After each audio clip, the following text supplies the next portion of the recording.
lasers, death rays, quantum mechanics, teleportation, space.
Well done. Okay.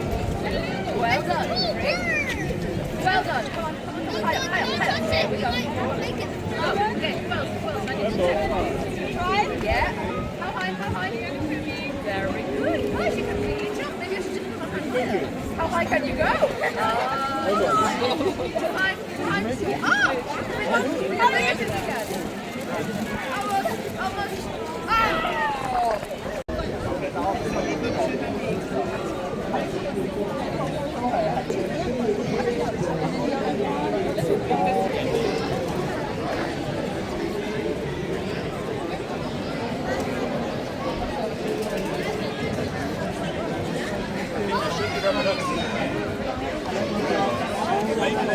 My sensible daughter, yeah.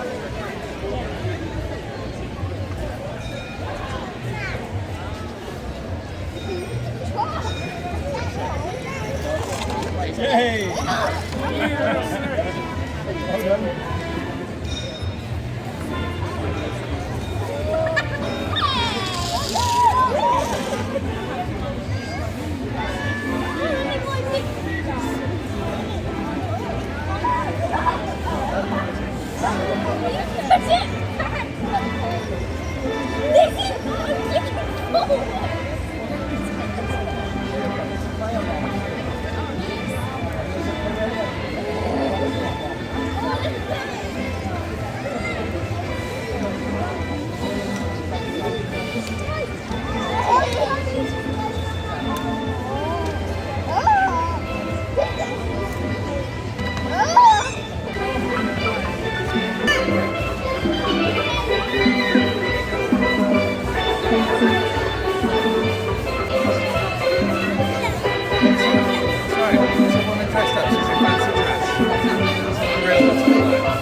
Okay, the revenge is...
five people's support. So it's got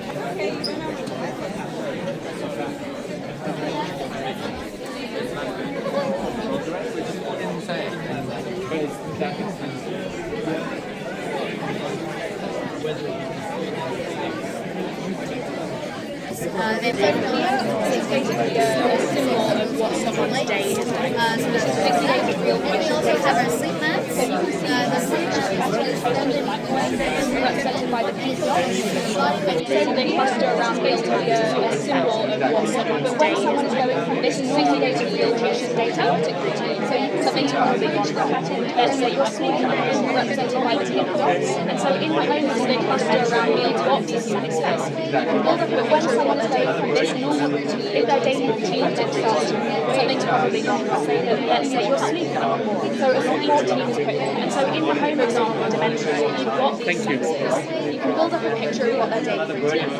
For example, if their daily routine then if they are awake and struggling to sleep, say that maybe they're having so a support team then gets used to in place. For example, one of the major risks with people with dementia is that they have UTI, which is urinary tract. If they are struggling to sleep, then maybe they risk of getting sepsis, but they might not be able to continue place to see if they're having issues. One of the major risks with this dementia is that they have UTI, which is urinary tract, and then gets infected. That then means that they would be at risk of getting sepsis, but they might not be able to communicate all those for it, because often time they're having UTI will progress. With this system, we can detect them and go to this person, and then get someone hospitalised without them having a system. Hopefully, we can get that medication and prevent them having to be hospitalised, which not only takes the pressure off the family and the individual, but it also takes the pressure off the NHS that this person has to be hospitalised to get treated.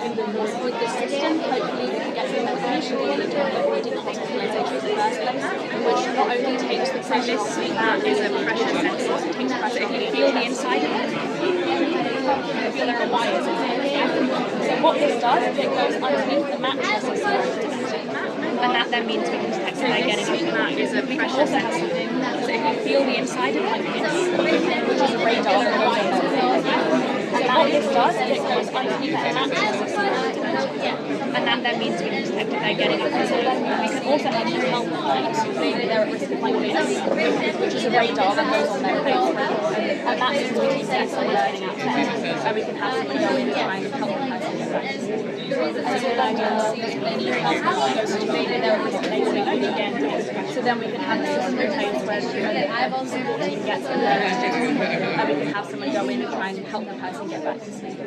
So in an ideal world, this means that the person goes into a care home a lot later, which again takes pressure off the family. A logistic issue that I've also noticed with the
What do you mean? So that's just a thermal camera. So it detects the thermal